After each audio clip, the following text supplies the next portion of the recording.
Jadi berbahagialah kalau ada di antara kita yang diberikan oleh Allah kekuatan dalam hatinya untuk mau memakmurkan masjid dengan semua jenis kegiatan yang mampu dilakukan. Maka Anda sedang masuk dalam kalangan elit di dalamnya. Ya. Nah, tapi tidak cukup dengan amin. Ya. Gitu. Apa yang dimaksud memakmurkan itu? Ya. Yang pertama, man amana billahi wal yaumil akhir. Dia membawa misinya ke masjid itu karena imannya supaya cari bekal di hari kiamat untuk pulang. Jadi mengelola masjid itu bukan mengelola perusahaan. Orientasinya bukan dunia. Mengelola masjid untuk DKM ditujukannya betul-betul untuk menaati Allah. Ya. Kemudian menyiapkan bekal itu supaya punya kebanggaan saat pulang menghadap Allah. Nah, apa ciri-ciri orang-orang seperti itu? Yang pertama, wa aqamas shalah. Dia berusaha memakmurkan masjid itu dengan konsisten membuat sifat sholat jamaah yang baik dan rapi. Nah, jadi ada pengelolanya, ada imamnya, ada makmumnya. Bila nanti ada yang sholat di sini, DKM dapat bagiannya. Setiap orang sholat dapat pahala, ditransfer langsung itu. Itu hadisnya sahih. Ya, man sanna fil islami sunnatan hasanatan falahu ajruha mithla ajri man amila biha min ghairi an yankusa min ajriha syai'. Paham? Tidak. Nah. Siapa yang memfasilitasi pada sunnah kebaikan? Ya, sunnah kebaikan, jamaah sunnah kebaikan. Difasilitasi di sini, dilebarkan masjidnya, diluaskan, ditinggikan. Orientasinya bukan supaya orang menganggap masjid ini mewah. Awas hati-hati Pak DKM, Pak Najib hati-hati.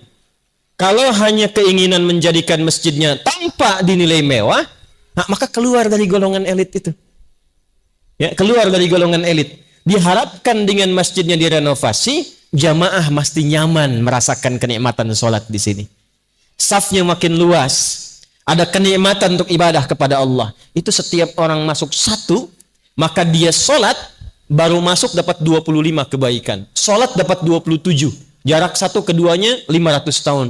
Dua ketiganya 500 tahun. Itu di Sahih Muslim. Itu begitu jamaahnya dapat, langsung DKM-nya pun setiap orangnya dapat transferan sama persis dengan orang yang ibadah di situ. Ya. Itu satu.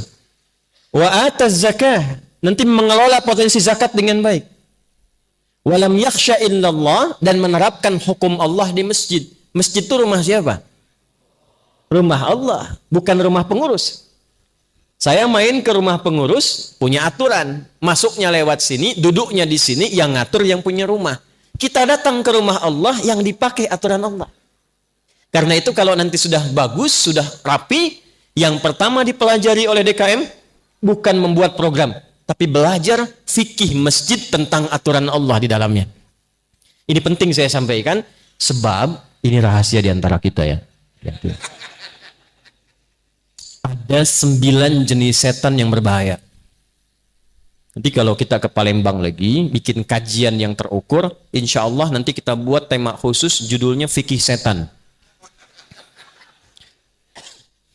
Supaya kenal. Antum kesini cuma tahu jalan yang mulus, tak tahu di situ ada lubang, terperosok. Nah, setan itu kan bahaya. Mesti kita kenali. Di antara 9 jenis setan itu, ada setan yang memang tugasnya berada di masjid. Dan yang pertama kali digoda bukan jamaah, tapi DKM masjid. Ingat itu. Kalau sekarang kompak Pak. Kompak jadi, bagus, sama-sama nyumbang. Nanti setelah jadi, masuk dia.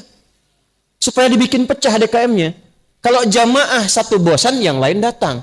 Tapi kalau DKM sudah nggak mau ke masjid, jamaah pun malas. Kenapa nggak ke sana? DKM-nya ribut melulu katanya. Padahal masjidnya bagus. Maka dari itu penting kita buat aturan-aturan itu supaya paham. Jangan takut